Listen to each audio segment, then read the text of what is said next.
Jimmy had lived in our home for 3 years when I was born. So, to me, he was just like an older brother that was there, and I can remember him coming and going.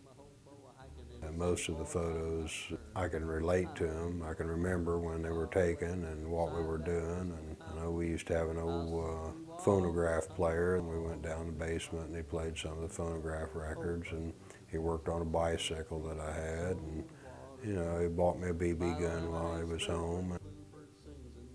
He'd help Dad on the farm. If Dad needed some help baling hay or something, well, he'd tell Jimmy to get some kids from town to come out and help. And he'd help Mom around the house. And I can remember all that stuff very clear. Jimmy was always interested in acting, and he liked to get up in front of people and do that type of thing. I guess my life's been more of a farm type person or family type person. I got married when I was 20 years old, so I've always been more tied down than Jimmy was. I've lived here in Fairmount all my life. I've spent most of my life right here in this area.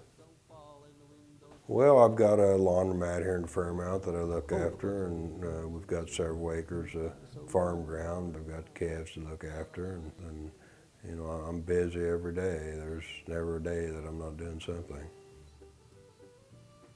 Of course, there's quite a few things to do with Jimmy that keeps me busy too. And we try to keep the farm looking decent, and a lot of people stop by and take pictures of the farm, and it still looks very much like it did when Jimmy lived there. I sort of feel an obligation to his fans to try to keep the farm looking like it always did, and they want to get as close as they can to Jimmy. And if they can look in some of the photographs that were taken with Jimmy on the farm, and it kind of makes them feel like they're standing in the same spot that he was standing in.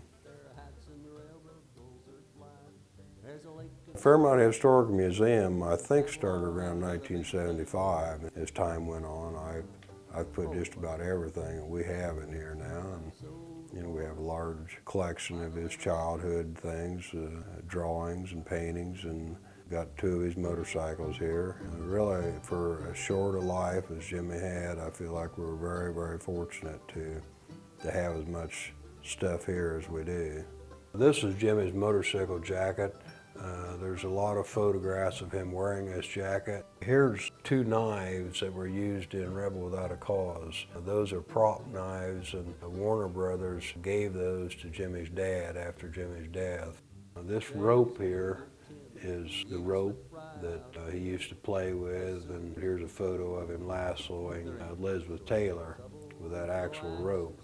Yeah, I think I'll probably live right there on the farm the rest of my life. If I do anything different, it would possibly be move to town or something and let one of my sons live in the home at a later date. But right now I don't have any plans to do that. As far as I know, I'll be right where I'm